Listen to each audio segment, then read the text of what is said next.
Good morning. It is Monday, June 24th, and that means two things. If you ever want to hit anyone really, really hard, you just need to be able to show them a dead wasp afterward. And it's time for the Lighting Industry News Brief brought to you by Keystone Technologies and the Linta. The Linta is an architectural linear pendant that makes architectural linear pendants easy. These things can flip between uplight and downlight on a switch. They flip between power on a switch. They flip between color on a switch. And the joint options are flexible. This is 45 fixtures. Possibly, if you need 45 different fixtures. You maybe only need 2. But it's still available. It'll still fill your warehouse, and it is still at KeystoneTech.com. That is light, made easy. The link is in the description. Let's get into the news. Under the Inflation Reduction Act, the Department of Energy still has $9 billion in grants and rebates for home energy. And not many people, or I guess not states, Indian reservations, colonies in the islands have called dibs on that $9 billion. And that means that this program, this funds may or may not be available after November. Just a thing to think about. In Canada, the federal government has finalized the terms of phasing out fluorescent lighting, with products leaving shelves in 2025, 2027, and 2029, depending on the type, with CFLs going first and induction lamps going last. Illuminating Engineering Society / American Society of Heating, Refrigeration, and Air Conditioning Engineers, 90.1 2022 is the law of the land. State building codes will be shifting to this newer energy standard. BioLight has bought Empowered. This is an off-grid gear supplier that has bought a solar lighting maker. No details on price, no details on personnel changes. Capital Electric is already expanding their HQ. This is in Upper Marlboro. That space they bought, or at least was in January. They're already expanding it. The IES, the Illuminating Engineering Society, has announced the results of a member-wide voting program, which will add new board members, alter some bylaws, including moving the organization from calendar years to fiscal years. LSI's CFO has sold 2,100 shares of their business, securing $32,000. Celtic Capital is offering a $1 million line of credit to an unnamed lighting vendor. All we know is that this vendor is owned by a PE firm. Signify has announced their new net zero plan with new greenhouse gas goals for 2040.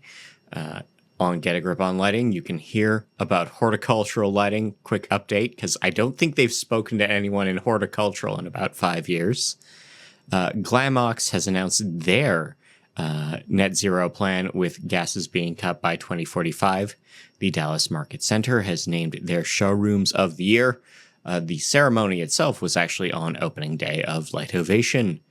The Internal Revenue Service of the United States has estimated that shockingly most, COVID-era employee retention credit claims are fraudulent. Like 10% just outright wrong, and 70% are definitely high risk, definitely risky. That's the audit as it stands right now. Of course, none of you did that, right? Viv has entered the Canadian market. They make antimicrobial white LEDs. The Federal Communications Commission has announced new proposed rules for low-power television stations. This includes lighting requirements for actual broadcast towers. HQ Cabling has a new website. It's nice. We have $14 million in modernizations planned for Simon's Canada's facility in Drummondville, Quebec. They are celebrating their 50th year in business, specifically that facility, with some retrofits. Keithley Landscaping is expanding their service area in and around the Dallas, Texas metro. Legal news, we have Solstice suing Fight Electric with 6 LED patents in question before U.S. courts. Dialite has sued Sanmina over contract breaches between manufacturing partners. Elite is appealing the judgment in their case versus Repco 2. They had been sentenced to more than $400,000 in damages. We will see what goes ahead after that. And if you bought anything from LED My Place, you may be eligible for compensation. This is a misleading pricing class action suit that is building the class right now. You can join that class if you feel like it. Probably get $20 at the end of the day. Rep agency-wise, we have Ascot buying NRG, Omni Cable partnering with Cascadia Sales in Canada. Origin is expanding their deal with Phoenix Marketing in New York and New Jersey. Mullen has signed partnerships all across the U.S., and Glenn Dimplex is breaking their deal with Hewlett in Canada. Event-wise, we have the future of horticultural science and engineering hosting the Texas Cannabis Roundup. That's the 3rd annual event set for August 1st in Dallas. Not in Dallas, in St. Paul, Minnesota, is the NAILED annual convention. We will be accepting registrations up to the day. I'm pretty sure I have to be there, but I am also happy to meet you there. That's the part I will like. I will like meeting you. Acuity has announced a new webinar series with 6 weeks of talks on healthcare lighting starting on the 18th of July. In IoT news, the Design Lights Consortium has published a new controls best practice. This is a strategy document for networked lighting controls. Pharos has partnered with Lutron on controls integration. Zappix has partnered with Comap. SolarEdge has a new platform for solar energy management. The Lighting Controls podcast has spoken with the leaders at MW Connect. New name, MW Connect. Still trying to make that stick in my own notes, thanks. MaxHub has named new partners with deals with Intel and Microsoft. Philips has entered the circadian zone with new lamps, fixtures, and functions on their home platform. Sleep Number has entered the world of the Internet of Beds. I think Casper was already there. They're not a sponsor of this podcast, but as a podcaster, I know a lot about Casper. And a robot created by Veerbrix is provoking privacy concerns complaints from the Canadian government. This device is basically a Roomba with a camera and a bunch of sensors on the top, and it wanders into Canadian government offices in Gatineau, Quebec, and it takes pictures and it keeps track of air quality and how many people are in and what lights are on, and no one feels good about this thing. That's the internet of feeling creeped out. On the R&D side of things, we have pupil response being found to decrease with age. This is a eubasal study confirming that dilation issues, the actual muscles in your eye, just breaking down as you age, and that can lead to a lot of problems. At York University, a group of batrachologists have found that frogs have non-visual light-sensing proteins in their brain and skin. What they have not found out is why. And a new discovery may lead to night vision glasses. Not goggles, glasses. This is a film that weighs less than a gram to cover an eye that would convert infrared spectra light to visible spectra light. And that's pretty cool.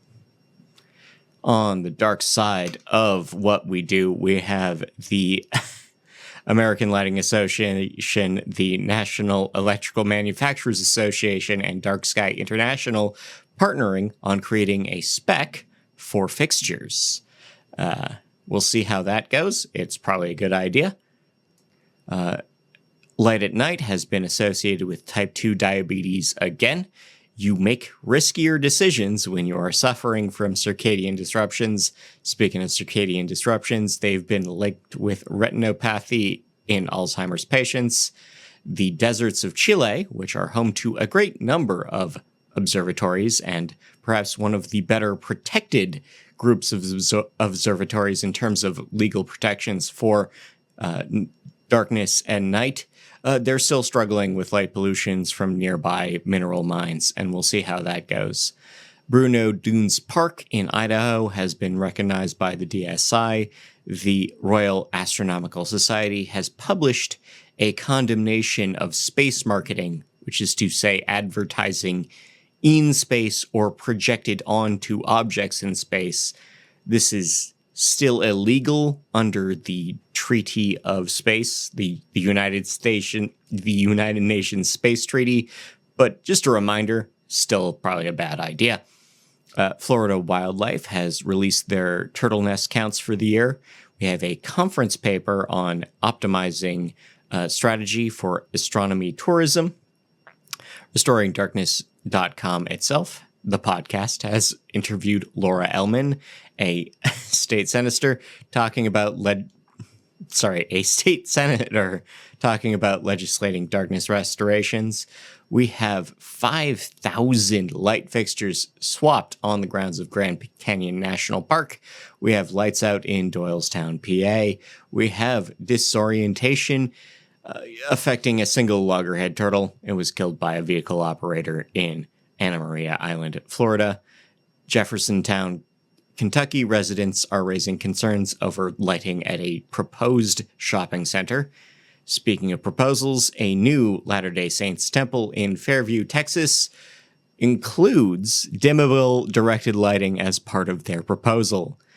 Tucson, Arizona crime rates are down yet again, even as their lighting gets more responsible. And Tuscany, Italy, will be hosting a dark lighting workshop. Horticulturally, Leamington, Ontario farms are adding AI to their growing process. Urban Fields has secured $5,000 in funding for an expansion, and Major League Baseball has bought a vertical farm unit for the AG Gaston Boys and Girls Club.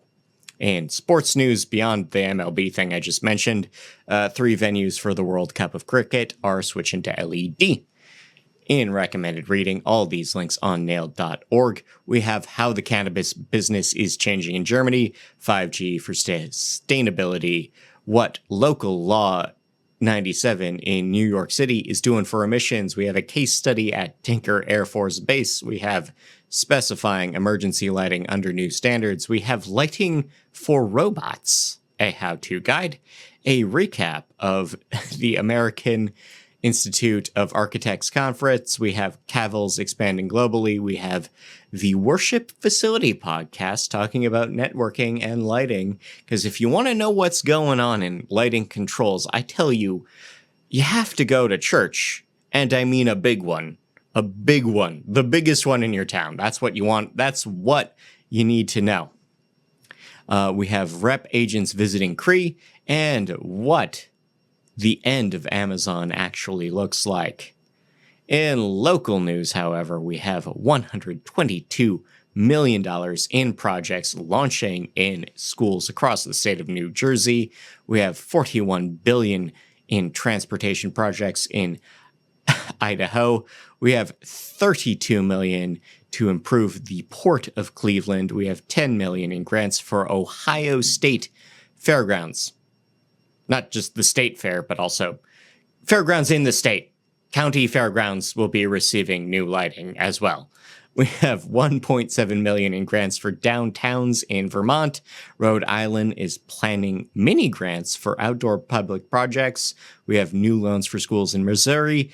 Bradenton, Florida has canceled a street safety plan after the state pulled funds from them. Thorold, Ontario has left the Partners for Climate Protection program.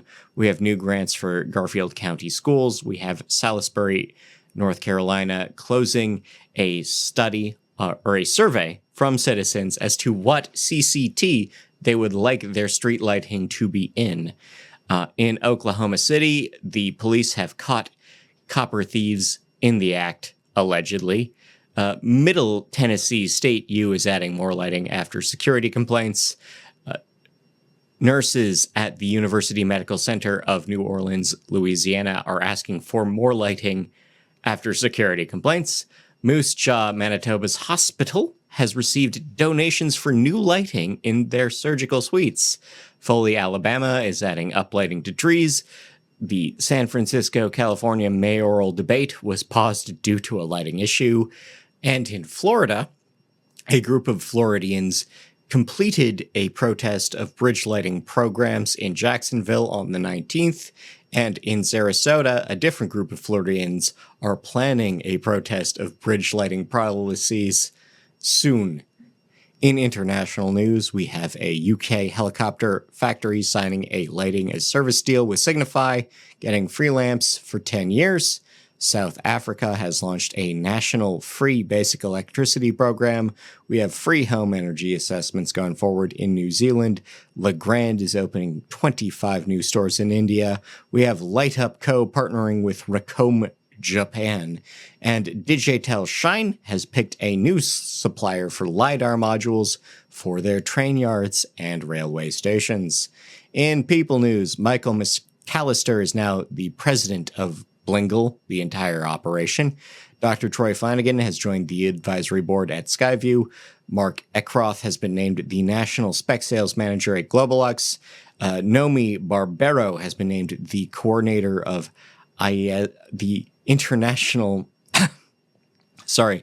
the IALD, that's the International Association of Lighting Designers for Southern Europe, that chapter.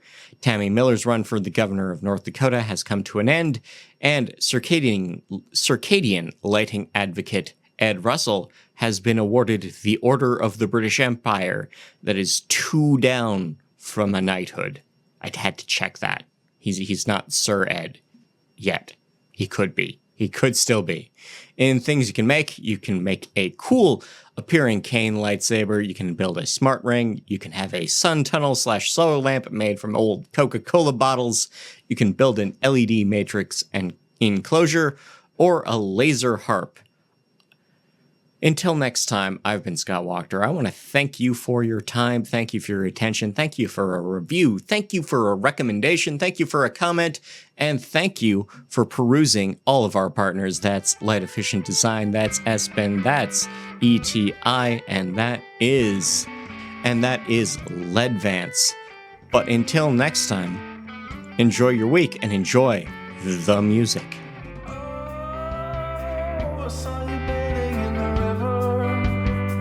I saw you throwing off the water from your beautiful waves. Oh, I wanna live a life of brightness and purity. Yeah, beautiful like you. And desire waiting on the wire till the other birds are gone. Wait in the springs to bleach those dirty wings, the raven and the swan, the raven and the swan.